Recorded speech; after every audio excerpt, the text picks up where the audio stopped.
कोई consecutive 2 matches में एक सेम बैटिंग ऑर्डर नहीं। स्पिन के नाम से तो डर ही चुके हैं, ऐसा लग रहा है मेरे को। 4 to 5 allrounders in your team, लेकिन आपको पता नहीं कि उनको किस तरह से यूज करें। ग्राउंड पे आ रहा है, वो प्रेशर पे नहीं आ रहा था, ऐसा लग रहा है, I don't know, but may be this is the last season for Andre Russell.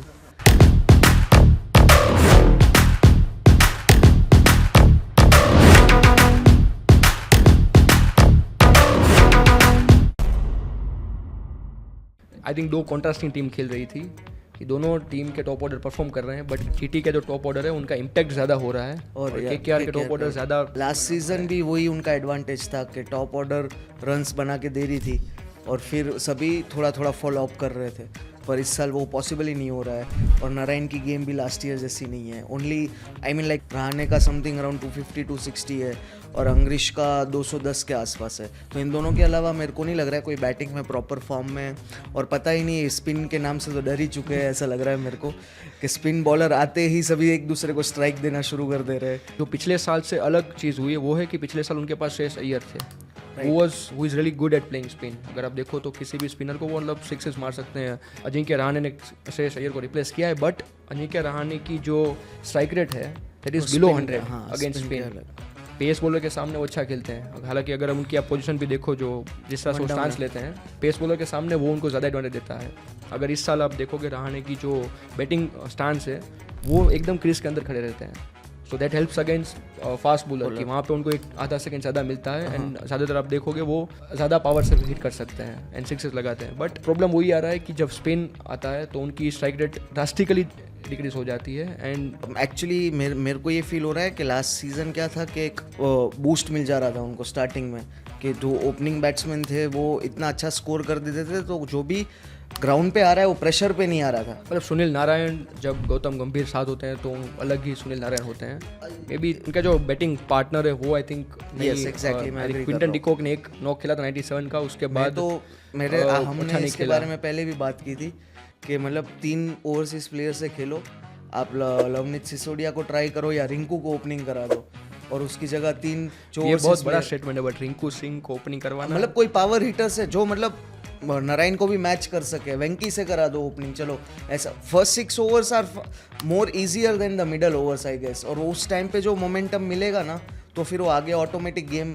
मतलब प्रॉब्लम केकेआर के साथ वही हो रही है कि 12-13 ओवर हो चुके हैं, लेकिन आपके पास फिर भी 4 हिटर बचे हैं। रसल बैठे हैं, रिंकू सिंह है, रमनदीप सिंह है, वो यूटिलाइज नहीं कर पा रहे हैं। केकेआर ट्राई यही कर रहा है कि वो लेफ्ट राइट कॉम्बिनेशन ले, पर वो एक अगर वो सेट नहीं हो रहा है तो तुम स्ट्रेटेजी चेंज करो ना, बेसिक चीज़ है।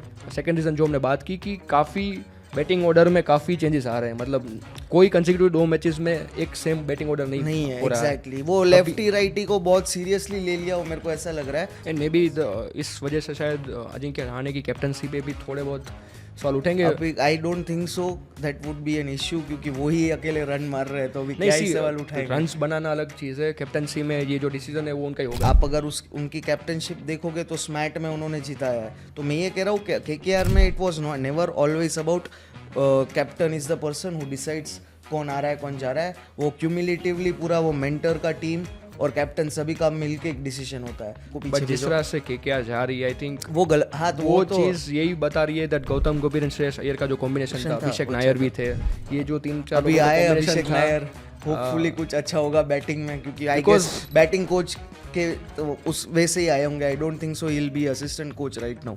आई थिंक केकेआर का वही केकेआर के साथ वही हो रहा है जो वेस्ट इंडीज इंटरनेशनल टीम के साथ होता था कि you have 4 to 5 allrounders in your team, लेकिन आपको पता नहीं कि उनको किस तरह से यूज़ करें। उनका बैटिंग में फ़ायदा उठाएं ज़्यादा, उनका बॉलिंग में ज़्यादा फ़ायदा उठाएं, मतलब वो कॉम्बिनेशन सेट नहीं हो रहा है अच्छे तरीके से। रसल भी फॉर्म में नहीं है, that is a big concern for KKR and somehow ऐसा लग रहा है, I don't know, but may be this is the last season for Andre Russell. मतलब जिस तरह से लास्ट सीजन तो नहीं होगा वो, बिकॉज बॉलिंग तो अगर नहीं कर रहे हैं, मतलब 1-2 ओवर कर रहे हैं। क्रूशियल विकेट लिए उन्होंने, हर मैच में जहाँ विकेट नहीं जा रही थी वहाँ रसल ने विकेट लिए। सी वो अपना फुल कोटा नहीं डाल रहे हैं बॉलिंग का, and may be because injury के वजह से, इंजरी का वजह से कि शायद वो अगर इंजर्ड हो जाएंगे। और बॉलर मतलब रसल नहीं है, चलो आप Rinku Singh is a full time bowler Ranji में, और डोमेस्टिक क्रिकेट में 10-10 ओवर डालते हैं वो। Ramandeep is a part time Part-time bowler, bowler. Venkatesh Iyer is a part time bowler. तो मतलब तुम क्यों ट्राई नहीं कर रहे हो?